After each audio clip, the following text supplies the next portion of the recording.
And we're live, just like that. Man, I love this how time of year, like look at what's behind me. Like it looks pitch black. darkness. Yeah. It is 8 p.m. somewhere. You still need key lights. I have a $20 ring light. I don't know what you're I know. talking about. I see the circle in your lenses There we go. Put them right in my and your pupils. Perfect. Before we go any further, I want you to share our new website on screen because this awesome. looks phenomenal. Let's let people take a peek at it. Doop-a-doop-a-bow. Present, share screen. I just clicked a button. I almost clicked end stream by accident, which would have been tragic. Just exciting. It's no different than me dropping off the other day. That's true. Except that when you drop off, you can come right back in. I'd have to restart the whole thing. Anyway, this is the new website, and holy moly, what a difference. Yep. Yeah, I love it. Being the developer I am, it drives me crazy that we're using old screenshots or it's current screenshots, but I'm like frantically working on a new version so the product looks so much better, which I can share too, actually. Early days, but yeah, and little, I just noticed the pixel it's off by a pixel right there.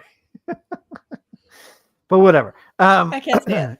I don't. Good. I see nothing. Well, and I think it depends on screen size. Like, that could be. It's off. It's on. It's off. It's on. But yeah, really, really happy with it, with the overall design. I want to bring more coherent. Oh wait. See. I just saw an error. Create images shouldn't be a struggle. And this is the joy of jumping in and going. Creating images. What we could do. Creating. Whoops. Perfect. Yay! Thanks. I didn't notice it before because your brain just automatically sees what it's supposed to see sometimes, and then other times, not so much. Right. And what I was just going to talk about is the fact that I've redone this site three times now. Yeah. Or I've done it 3 times. I've redone it twice. So we use Beaver Builder on this site, and they have recently introduced their box module, which lets you do proper flex and grid layouts. And I love it. And it's a huge step forward for them. But it's all a little squirrely, squiggly around the edges, quirky, and they know this, like, and they're working on it, and that's awesome.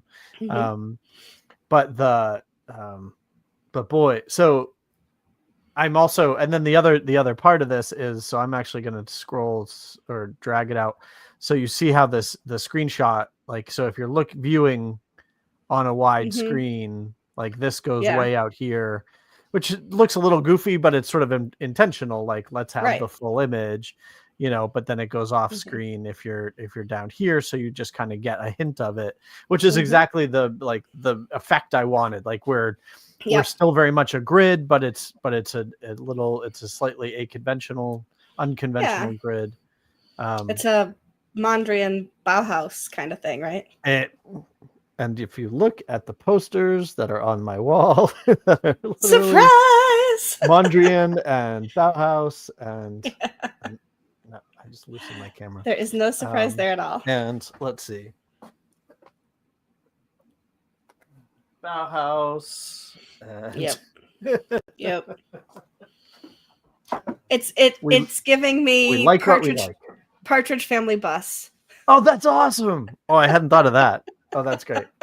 I love it. But yeah, so, slightly more modern design, definitely like design with intention. But doing the original layout, using the box modules, it was just fighting me. And I'm also, like there's like Beaver Builder, extremely powerful at points too, not too powerful, but like there's too many, like WordPress itself, there's too many different ways to do all the things.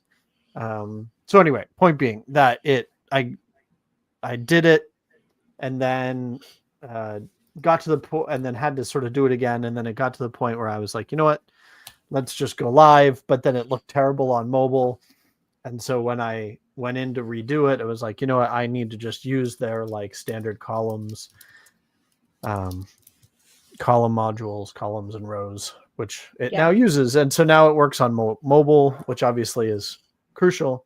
And there's still some tweaking, there's still some spacing issues, but it's so much better. It's so much better to the point where I'm pleased to, it's really more about the language, right? Like we worked on the language for weeks and weeks and weeks. I shared it with lots of people. I worked with AI to get it up to date. And then now we actually have a proper language that I feel is better represents the product. I like the as seen on. It makes me think of like as seen on TV. Exactly. Like Ron Popeil, the Pocket Fisherman, and the all of those things. So now we have this thing to move forward with, which I think is really what matters. Yeah, I think it looks great.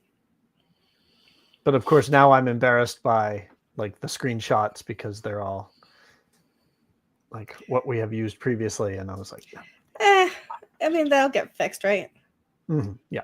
I mean, as soon as we have a product update, then we will have, updated screenshots.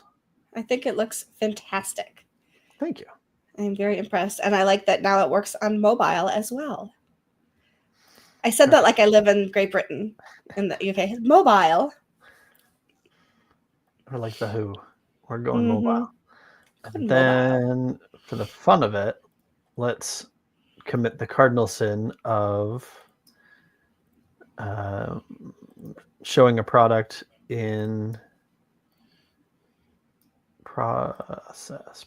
So you can share that. I think there's nothing too embarrassing here. I would hope not. Well, sometimes, you put in a swear word or something. Oh, yeah. Anyway, so so now we're looking at, so this is what we're looking at as the updated, very rudimentary, obviously, but an update to the product using modern design libraries and techniques, but also like, it's kind of like the website, right? Like I built the original plugin and then added this and added that. And so the same with the website, where it was like, we got to get something online. Well, let's add some words. And then while I was browsing around the internet, it was like, oh, we need a testimonial section, and threw that up there and blah, blah, blah. Yeah. As opposed to like coming in here and going, okay, so with intention, like now that we've got a bunch of customers, like what are people using? What are people actually clicking on? And so a very basic new layout system here. And then a very like Canva like editor. I like it. It works though. But it works.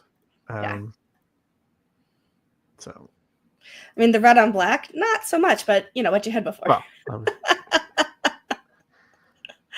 but I actually like this library because it's got a gradient picker built in, which is a little, also like, you probably can't see it on your screen, but it's grainy. It's got lines on it. But I get a gist of it. Yeah. I see the lorem ipsum. Right. But some things like just generally cleaning things up, better layout, more usable layout, more on the screen. And then I'm very happy with this resizing stuff. Oh yeah. It's nice. Where it was before, it was a little janky and like hard to control and whatnot. So a nice update to that. So chipping away at it. When you can easily grab a handle like that, it's nice. Sometimes I've been on integrations where it's not obvious where that handle is to drag things, and that's nice. Yep. Yeah. And that's one of the, like the one we have now, like it works. It's okay. Again, it was a quick implementation. Like we need this, let's build it. Okay, it works, good enough, off we go. Yeah. And it's I'm pleased in some ways because it speaks to the product where like it's not perfect, it's clunky, but people will muddle through it enough to be happy with the results. And so it speaks to the usability of the product and whatnot. So I'm happy with that. But time for a big update again, like revisiting all this stuff with intention, with a bigger picture, with a better vision, makes a big difference. Yeah, absolutely. It looks fantastic. I think that, your number one selling tool once you get people to the website is the website and how they interact with it. And it's not just how it looks, although that's a huge part of it, right? Especially when you're talking about design elements like imagery. Like if the site doesn't look like you practice what you preach, then, right? Right. Yeah. And so this new site design I think it's phenomenal. It looks really, really good. And yeah, I'm very proud of you. Thank you for doing such good work. Yeah, represent us better. Exactly what you said. Like it just feels more professional. It does, and it just feels more like the product, right? It feels like more like the interaction of the product is represented well on the interface of the front end of the website. Yep. I like it. Nice big updates. Yeah, for sure. We were supposed to go online 3 weeks ago, but we get there. We all know that developer time is not the same as the rest of the world. It's a moving target often. And that's okay. So as long as we all have the right expectation.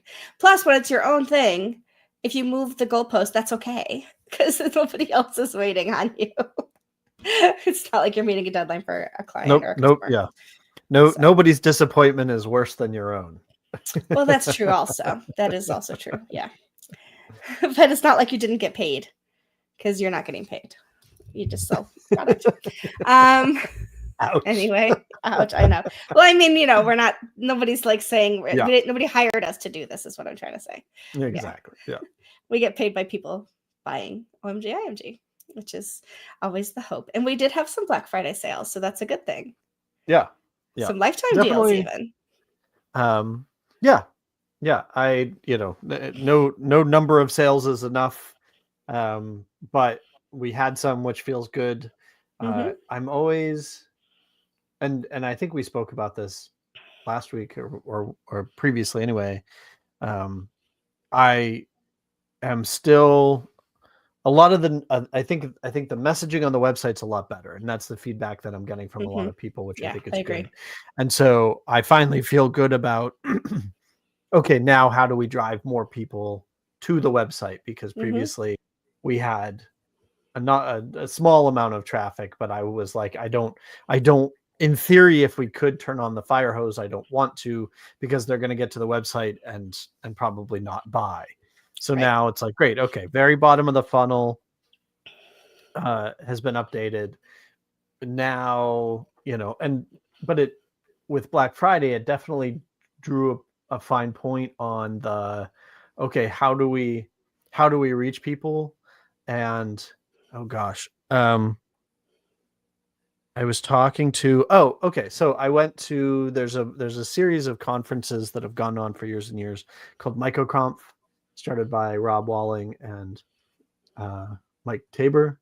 And I don't, anyway, so, and they now have conferences all over, including little conferences online. So I hadn't been dipped to toe into that ecosystem in a while. So recently, I bought a day pass to one of their online where they had 3 different presentations. And it was fine. Mostly, I mean, good price. So it's, low risk, but mostly I was curious about, they use an online product for like hallway track, essentially. So you get these timed, you're paired with somebody random, and then it's like 5-minute segments where you get to meet somebody, which didn't turn out to really be enough, but still had a couple of like good conversations. So it was just kind of a neat experiment. Speed networking. Yeah, exactly. Very good. I've done that before. Yeah. Yeah. And I used to do it quite a bit actually in New York City in person, where they did like, yeah, speed dating, where they'd actually have you change seats kind of Hmm. thing. Um, but anyway, so all that long lead up to say, I wound up talking to a total stranger, which I don't get to talk a person totally outside of our bubble, which I don't get to Hmm. experience often, but I talk about often because I'm like, these are the people that we have to figure out how to reach. Right. And I have no idea how to do that. And that's like the ongoing challenge, right? And so here is another tech founder. This guy is building his own, SaaS app or whatever it was. I don't recall at the moment, but trying to explain to him what OMG does. And I gave the usual taglines, or usual, elevator pitch. He had no idea what I was talking about. I'm like, okay. That's good You know, information. Yeah. Open Graph. I mean, as we've long suspected, Open Graph meant nothing. Right. But I'm like, okay, so when you put a link in Facebook and you see that preview, it's those images. And he's like, okay, why do I Hmm. care? Or why does Right. it, and as long as an image comes up, how am I losing? And it's like, Hmm. okay, this is our Yeah. challenge. Yeah. Yeah. If a picture paints 1,000 words, your open graph image is just as important. Yeah. And I at this point I think I'm striking Open Graph from our language, Yeah. and saying like social image, because Yeah. that's what I I'm agree. finding everybody calls it, if they call it Hmm. anything. Um, Yeah. but, again, which is fine. Like you go where language takes you, but Yes, absolutely. And it morphs. I learned today that when kids talk about preppy, it's not the same thing as we meant in the 80s. So language actually morphs. Yes. Somebody sent me a TikTok that made me feel not old, ancient. So shall we just say, yes, language changes as we go, and what's important changes too, which is so you super. have to Yeah. answer the obvious question: what does preppy Yes. now mean? Oh, it's the people who like dress in like the fancy sweat clothes with like the Stanley mugs and like fanny packs and stuff like that. It's not Argyle sweaters and the sweater around your neck Right. and you know, yeah, Hmm. collar shirts and things like that. So Right. yeah. So I was like, oh, well, I guess I learned something new today. And the biggest thing I learned is I do not have a handle on young people today. And I just sounded like my father when I said that. So there you go. But I do like their music. So there you go. Some of it. Good for you for staying up. I have no idea. I have a buddy who's older than I am, in his 50s, and knows all the current music. He's actually like had a second career as a musician. He's now in his third career as a programmer. He's phenomenal. Yeah. And obviously smart as a whip, but he actually was a band leader on cruise ships. Um, and which is just neat to hear the stories, if nothing else. I bet. Um, but so he still follows pop music and or the Hmm. newest music. I don't know, and pop meaning popular, I guess. Um, and and so he schools me once in a while, like, and I hear a lot of new dance music, but I have Hmm. no idea if there was a radio, which there isn't anymore. I have no idea what music would be being played on said Right. radio anymore. And I like when he you can't go by MTV because there's no music there anymore either. right. It's just pregnant 17-year-olds. Yeah. Um, yeah, reality is no fun. But but he does send me a bunch of like hyper pop and stuff like that. Okay. That's just, the production is absolutely amazing. It's all essentially EDM, especially Mm. um in the rest of the world. So it's all, and that's the thing, is like, so much pop music, popular is dance music. I mean, always has been, Mm-hmm. but it's Mm-hmm. like in the same. It's drum machines, it's synthesizers, big bass and whatnot, as opposed to being real instruments, and has been Yeah. that way for ages. Mm-hmm. But people tell me they hate dance music.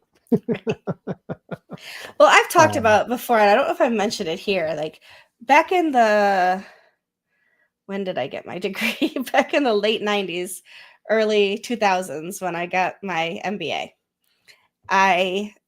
We lived here. This was actually my bedroom with my daughter. This was my parents' home at the time. I own it now, but it was my parents' home, and this was our bedroom. And my mother, there was a commercial on television, and it was I don't even know the car, okay, because it was 20 years ago, or I know close exactly to where you're 30 going years with ago. this. And there was this car, and as they're driving the car, the woman that was the passenger is like pop locking right in the Yeah. front seat, sitting down, right? And my mother Yeah. would say, I hate this commercial. And then like 2 days later, it'd come on again. She's like, I really hate this commercial. And like by a week later, she's like, I will never buy their car because of this commercial. Well, I was doing my MBA at the time, and I turned to her and I said, they don't want you to buy their car. Right. So what do you mean they don't want me to buy their car? They want anybody to buy their car. I go, well, it's true that they would sell a car to you. You are not their target audience. She said, what do you mean? I said, they are trying to sell to the people who will pop lock in the front seat of a car. Right. I said, Who this care is more not about the sound system. This is not a high-end car that they are hoping that 50 and 60-year-olds are buying. This is a car aimed at 20 and 30 somethings for whom those are important qualities. Well, yes, they will sell you the car. Absolutely. They're not aiming this ad at you, and they don't care if you don't buy their car. And I think that that's very true. Oh, you got it up here. You found it that quickly. Oh, it was the Mitsubishi Mitsubishi Eclipse. Eclipse. Yep, and she's exactly, this is it, right? She's like dancing in Yep. the front seat, and my mother hated this commercial with a passion. And I just laughed at her every time because I'm like, they Yeah. don't care if you buy their car. I don't know how much it cost. I don't know. 2013. Okay. Oh, it was discontinued. I guess it was more No, recent than I thought. 03. 03. 2003. Gotcha. Yeah. Okay. Yeah. So I was right. Late 90s, early 20s, 2000s. Yeah. That's what was in my head. But yeah, she So was just dumbfounded that, right. And for that same reason, we are not trying to appeal, at least not yet, right, to like a Wix audience.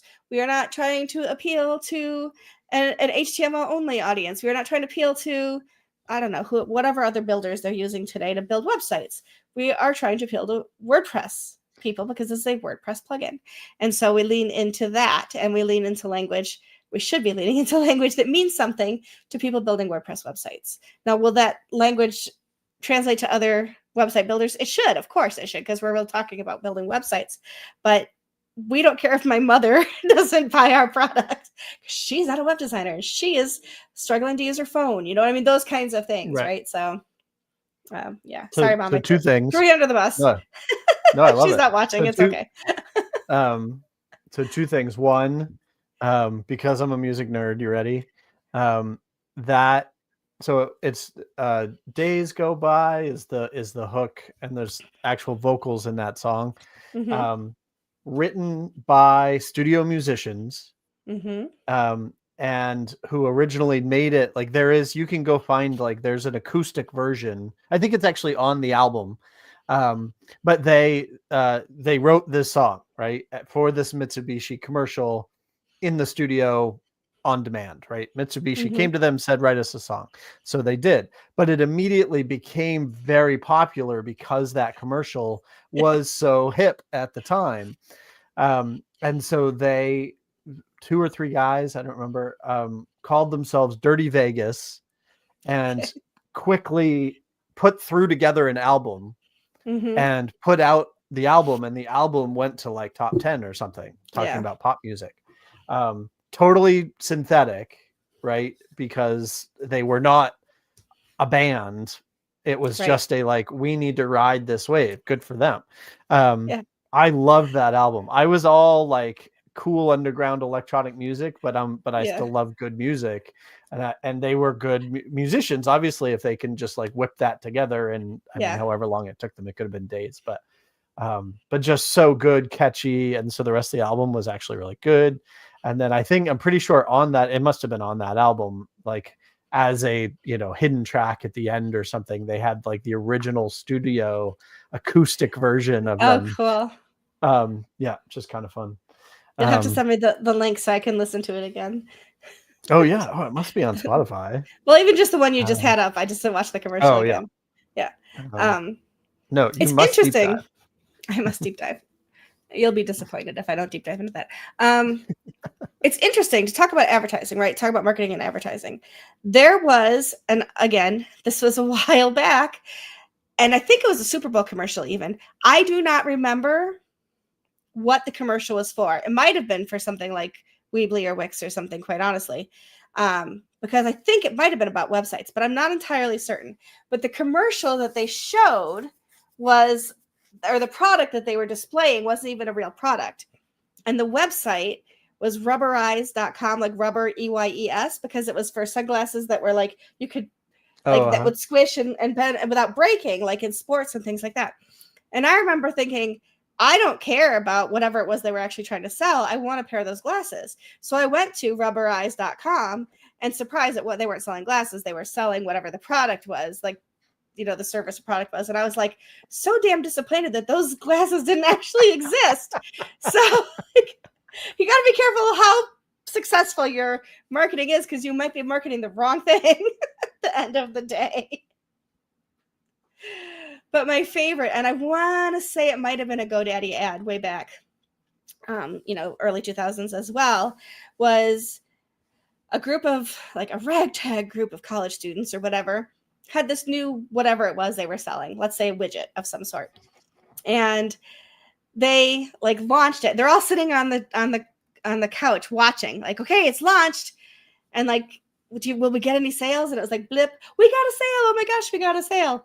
Blip, blip, like, we got 3 sales already. And then it was like, blip, blip, blip, blip, blip, blip, and all of a sudden they're like, how are we gonna, we can't make 100,000 of these, kind of thing, right?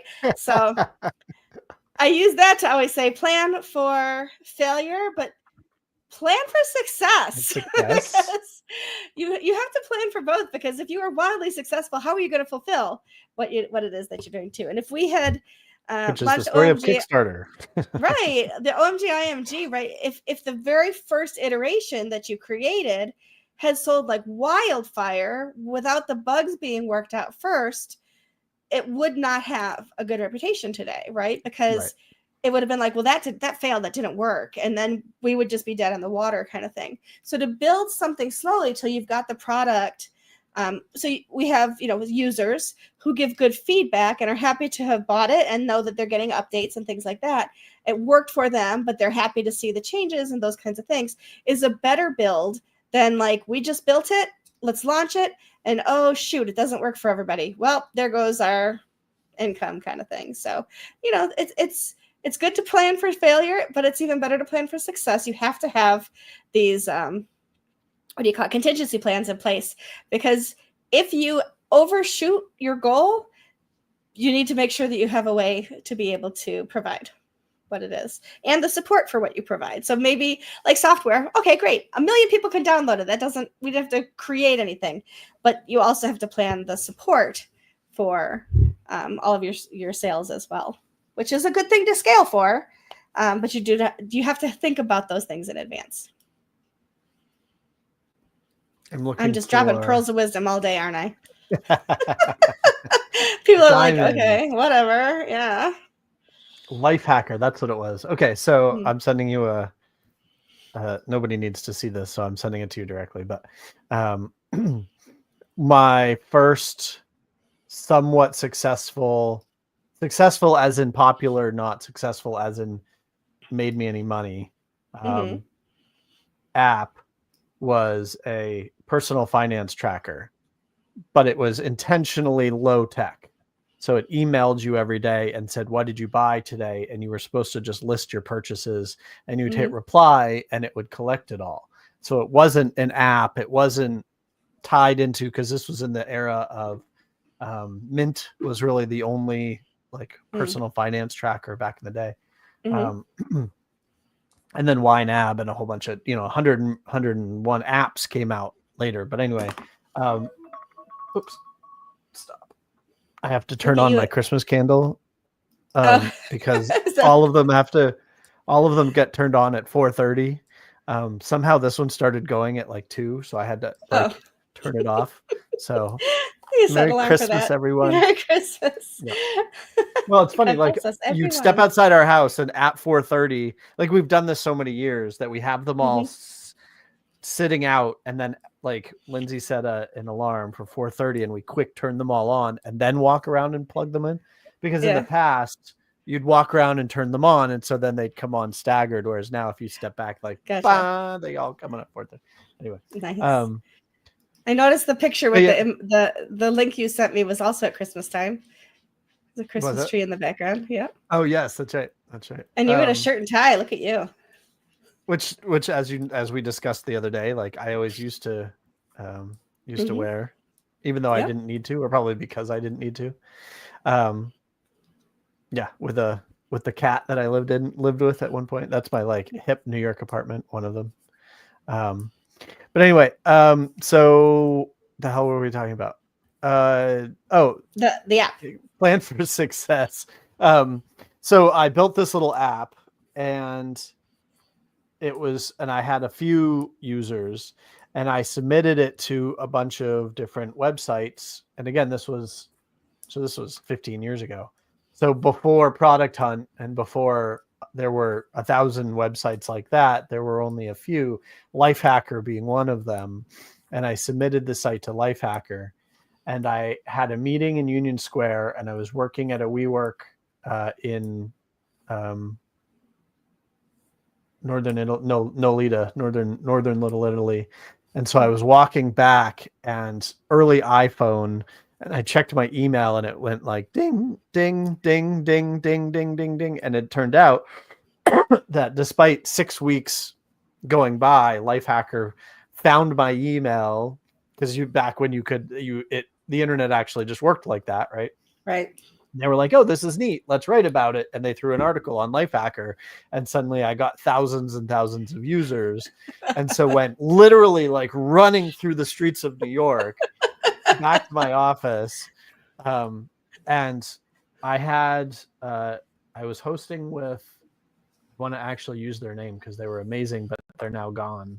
I can't remember it now, but this like hosting company out of Chicago, and I loved them. As much because like you talk to actual people, and they had an actual office, and I think I'd found them for a client, but I paid a lot of money, by relatively speaking. You could always get hosts for $1, but these guys were like $70 a month or something.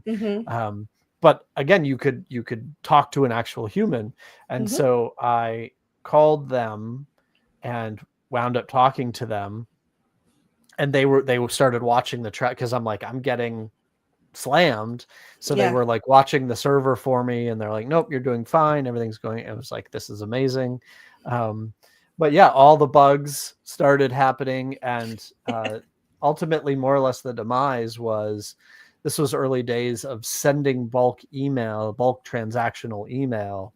And I never could figure out how to send tens of thousands of emails, essentially all at the same time, but all personalized.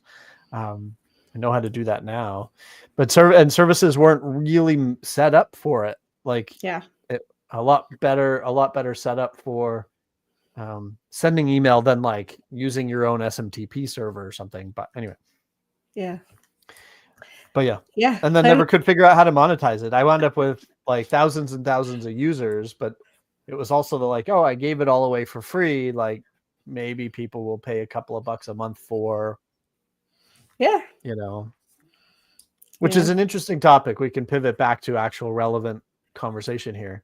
I was talking to somebody today, another WordPress plugin developer, and we were talking about, so with my two previous bigger products, Kanban and social link pages, I built a free version. I put a free version in the repo, got a bunch of users, and then went, okay, let's make a pro version and charge for it. And then went, what do I? It kind of already does pretty much everything everybody wants. Mm-hmm. And so when Corey and I first were brainstorming this very pointedly, we were like, no, we're going to start with a pro version and then back into a free version, because we want that traffic. And I'm more and more, especially talking to Mark Westgard.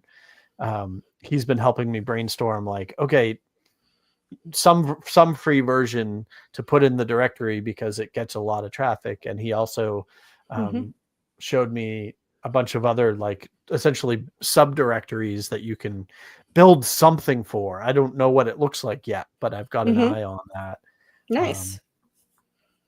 Because I'm missing that. Like, every time I'm thinking about, like, where can we be reaching other WordPress users that aren't in the post status bubble, let's be honest, the WordCamp bubble. I think the directory is still the biggest lead gen. Yep, I think you're right. Yeah, getting it on the repo would be pretty awesome. For sure. Yeah. I'm trying to think. We did not create an agenda for today, so I'm more reactionary to you than anything else right now. That's fine. I mean, I'm there too. Yeah. So Dirty Vegas wound up putting out 5 albums. So this studio band came together and put out 5 albums. Good for them. Now I have to go listen to the rest of them. I wrote them down so I won't forget later. I'll probably later I'll look at them and be like, what is that about? Why did I write that down? What the hell is so? It came out with Days Go By was the song. So hopefully you have Spotify. I'm sending you the link. I do somewhere. Okay. Days Go By acoustic, 12th track. Yep. Nice. Okay, so here's a question for you. If OMG, IMG were a song, what song would it be? Everything is awesome. What song is Everything that? Is awesome. Is that from the Lego movie? I haven't seen that. Yeah. I don't know that that's true. But I want that to be like with the bright colors and the language we generally use. Like the only thing I still want to keep working on with the new website is like the language isn't fun, which is fine. It's friendly and businessy, which is probably what it should be. But it's not our personality. Exactly. Yeah. And we're two halves of the same personality. I realize that now.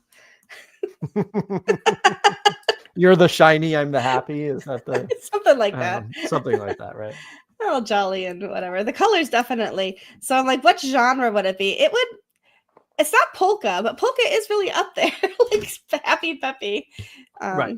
The chicken dance song when you. No, we don't want that playing when you get to the site. Speaking of music, I have to send... Right. Like, yeah, just like a tight little pop song, but that's like, yeah, friendly, helpful. Do you remember what was it? The hamster dance. That's what it was. It's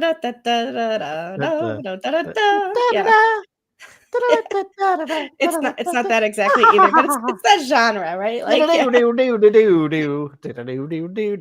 it was a sped up blues song. I'm trying to remember who it was, like, but I remember that in the 90s. Now you're really dating us. Yeah, that was early internet. Yeah. But I loved it. Like, that was the charm of the early internet, was there was, and I think that website's still up. Probably is. But there were, like, the internet was like as much for art installation in digital form as anything else. And so, like, that's what got me my first jobs. I was making these really weird as I could make them, like learning how to use HTML. This was pre CSS. So it was designing things in Photoshop and then slicing them up. But making these. They're at the time, mid late 90s, 96, 97, 98. There was hell.com. Whoever owned Really? hell.com, it was an art installation, and they changed it every month, and they actually credited the artist and whatnot. But it was like they would intentionally do things where they would have a pop-up that opened a pop-up recursively until it crashed your computer. Oh, lovely.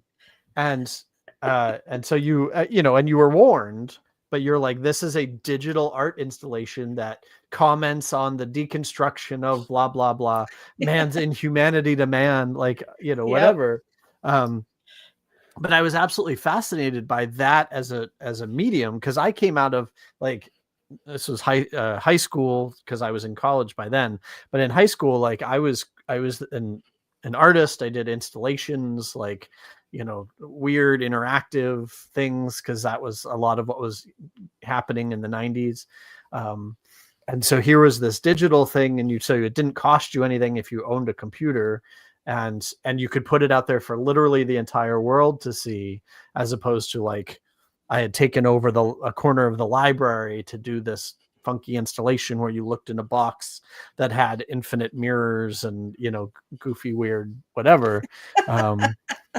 But here was a way to, like, reach the whole internet. So I was creating these crazy websites, and then went to New York City and interviewed at Cornell's Medical College, and was trying to show them all the corporate or the small business websites that I'd done up to that point. Mm-hmm. Because I got paired with an agency out of Staten Island. And so the guy who owned it was, like, going out and pitching the used car dealership down the street. And that's who I was making all these sites for. But it turned out that my future boss, who was running the one-man army behind Weill Cornell Medical College and Presbyterian Hospital, their first websites was literally one guy. And it turns out that he was an artist. He had graduated from RISD and was doing his own, again, in person and online art installations. And so he kept going, well, show me this other weird stuff. And I'm like, no. Like, let me show you the more relevant business websites. He's like, no. Like, show me this other crazy, weird. So that was a lot of fun, and a nice coincidence that my, like, goofy side got me my first jobs. I think that there's a lot to be said for personality when you're interviewing for a job, but there's a lot to be said for the personality of a product, right? And if you don't think about it, you don't really, good marketers think about the personality, the voice. We call it brand voice a lot, right? Of a product. I think that as consumers, we don't think about it because it should be ingrained in the product that we're responding to. The brand voice of that Mitsubishi commercial was definitely young and hip, which did not appeal to my mother, who was in her 50s at the time. Now I'm in my 50s now, and I can still appreciate that, but I also have a big marketing background, right? There's a lot of commercials I don't care for. The Kool-Aid guy that crashes through walls, I think, is really stupid. But also, I'm not their demographic, right? I'm not the young mother, and I'm not the kids who are drinking Kool-Aid. So, but I appreciate that they hit a market where they are, right? So, right. But there's a lot to be said for that, and having the brand voice, I think, developing our brand voice to be more like who we are in a professional way. I don't think we're that unprofessional. We just really like to have fun with what we're doing because it makes life a lot more interesting and more fun. And it's okay when we're talking about having really cool images for social images, not open graph, but social images, that to lean into a fun personality, it goes along with that, I think, in a really good way. So tweaking the language to still be professional, but sound more like us, I think is perfectly fine. Absolutely. And we can look at that together, next week or whatever. I mean, it's like the jacket. Right. Fine. No, I didn't. I'm trying to find my favorite Christmas song to send you. Okay. Not the Christmas shoes. No. But anyway, yeah. So it was like the crazy jacket that I printed. It's like, how can we? Honestly, my my only regret at the moment is that we didn't pick a product that was more obvious, like not forms, but like, Right. something on a page builder, a form builder, a security plugin, like something that's, it's a crowded market but as many people have proven, like we can always use more competition in these crowded Right. markets. And so I wish that, because I feel like we could use our personality as a marketing tool. Like, I sent you that hosting company today. Yes. That's like a totally different take. Mhm. It feels personal. It feels weird on the internet. Like it feels too indie. I think, like, I sent it to a couple of people and they're like, I wouldn't give this, whoever this is, I wouldn't give them my money, because what the hell is this? It's quirky. Yeah. It's very quirky. So there's a, but I'm because of how the internet, this kind of nostalgia that we just were expressing, like, because of where the internet came from, and at points I am one of those people, the infinite posts on Reddit going, the internet used to be cool, what happened, kind of thing. I still love the internet, but it definitely is all of the sharp edges have been filed off. Yeah. Um, And there's a lot to be said for nostalgia, but are the people who are buying of the age for which nostalgia hits home, right? So like if I don't know what the demographic is, but let's say that the average age of somebody building a website is 35. You and I are not 35. So we like nostalgia, but is a 35-year-old looking for nostalgia? Because probably right. not in the A same way, nostalgic right? internet? No, they don't. They have no Right. sense of. And nostalgia for them is going to be a very different thing than what nostalgia for us is, right? Like when I think about nostalgia, I think about Holly Hobby. I think about right, like I had Kathy Cabbage Quick Patch Curl. Kids. Yeah, exactly. Things that are from my youth that are in museums now a lot of the time, right? I mean, I think of my first cell phone was nowhere near. It wasn't a brick because I wasn't rich. I didn't get to have one of Right. those, right? But it definitely didn't flip. It didn't open. It wasn't a smartphone, right? It was just this little thing, and you had to pull the antenna up to use it. I got the one that had Snake on it because there's There no you way I go. wasn't going to use it mostly to play games. Right? Exactly. Play a game, because that A was game, the yeah. only game on it. Yeah. But as Gen X, we are tech users. We might not be as techy as some of the younger kids are, right? But we're tech users. We are some of the original adopters of some technology. As we start to get nostalgic about some of those things, selling to others like us, the nostalgia works. It just depends on who your target audience is, which is why you'll sometimes see one product have more than one commercial, so that it's hitting different people in different ways, right? So I talk about Coca-Cola a lot when I talk about advertising, because Coca-Cola is one of those that they'll have very different commercials out at the same time. And Yep. then they'll have a commercial that kind of hits everybody, right? So this time of year, you'll see the polar bears, the Coca-Cola polar bears, and everybody's like, "Oh, look, they're cute," right? It doesn't matter if you're 15 or 70, a polar bear sliding down a hill is cute. So it really just depends.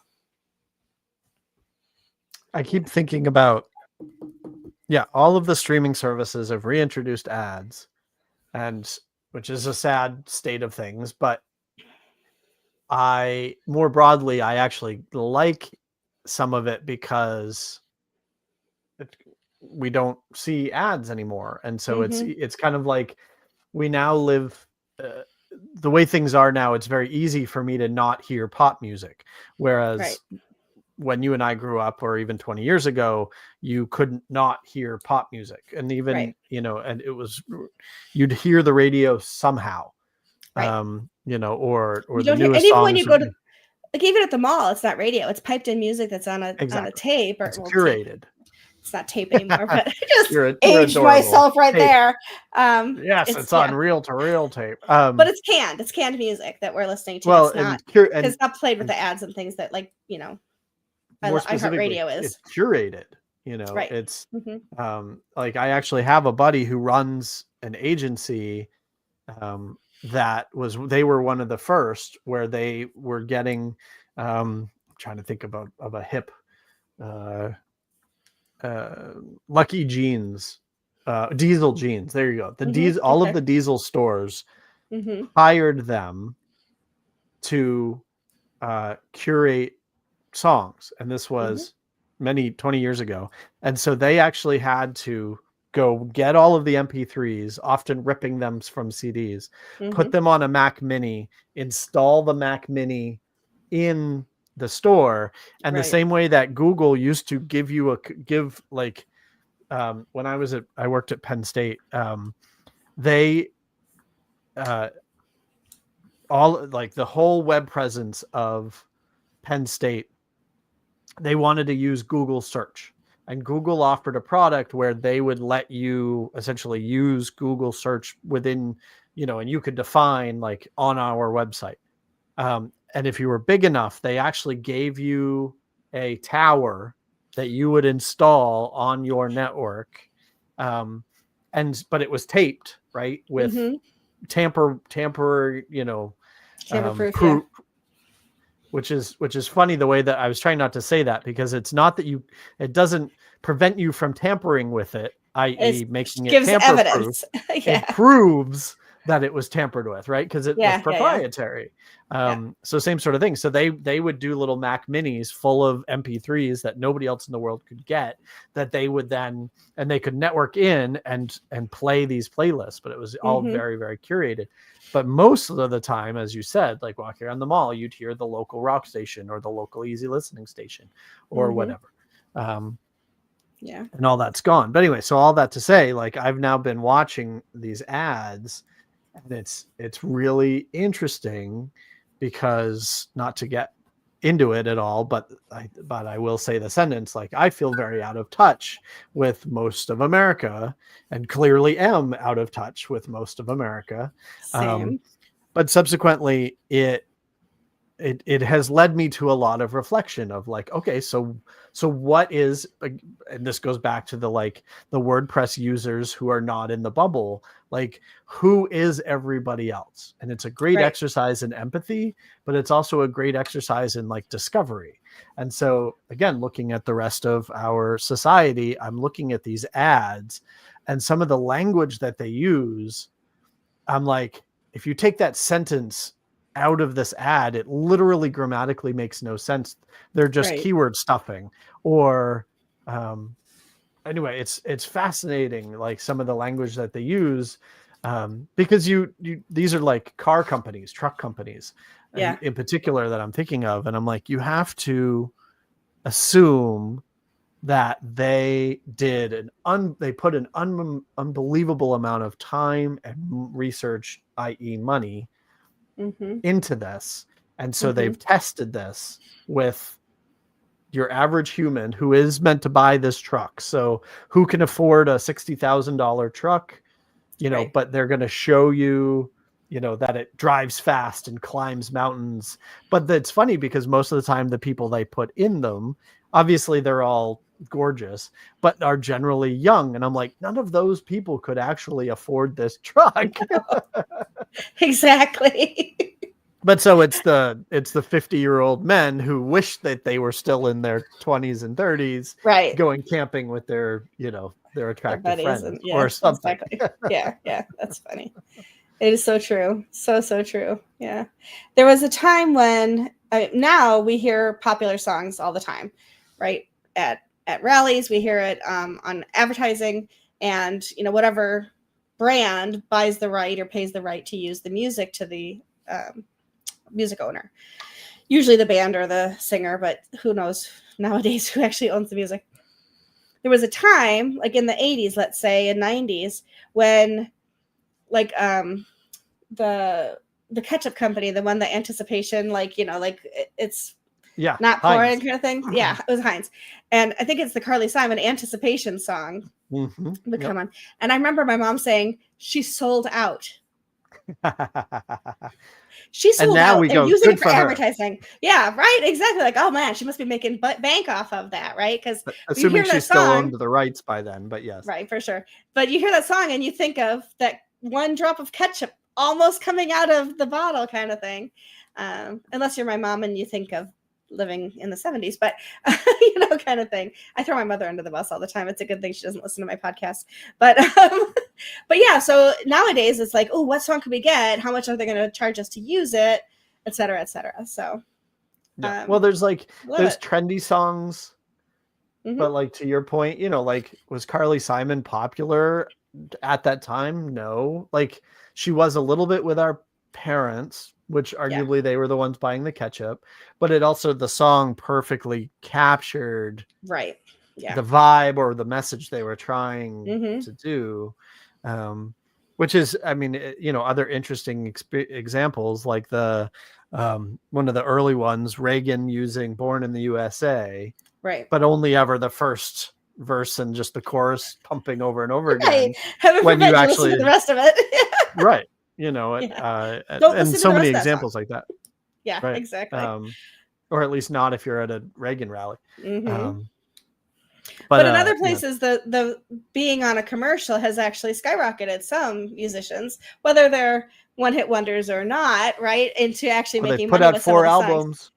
Exactly. And I don't know which came first. Like, the Bare Naked Ladies have been, popular for a long time, but there was I don't know the names of their songs. So the Chinese Chicken song, was on a commercial. And that's how I was introduced to the Bare Naked Ladies, was I heard it in a commercial. And I was like, I like that. And I went and looked for their music, kind of thing. So yeah. Okay. So all I'm hearing out of all of this is we need a theme song. So get to work on that, will you? Because I know anything I pick, you're not going to like. Just kidding. I know we've used the AI. I did create an AI song for us at one point in time. Yeah. I'm not sure it was the right song, though, is all I'm saying. Right. Well, and I mean, this is, as we know, like, I love swag. I love product. Like, this is, who cares about the actual business? Like, what's fun is actually like getting t-shirts made. Right. With a QR code that takes you back to the song that we wrote for our product. Go to scavenger hunt just to figure out. Exactly. Who knows? Scavenger hunt to find that out. Give us your money and we will continue to entertain you. Exactly. Anyway, on that note, we should wrap it up for the week. Yeah, we've gone far afield. So the people who are watching, thank you for hanging in there. We'll see you all next week. We won't be streaming the last week of December because that's Christmas Eve. And so I know I'm on vacation that week. And so but we'll be up until then and again right afterwards. So until then, happy marketing. Bye.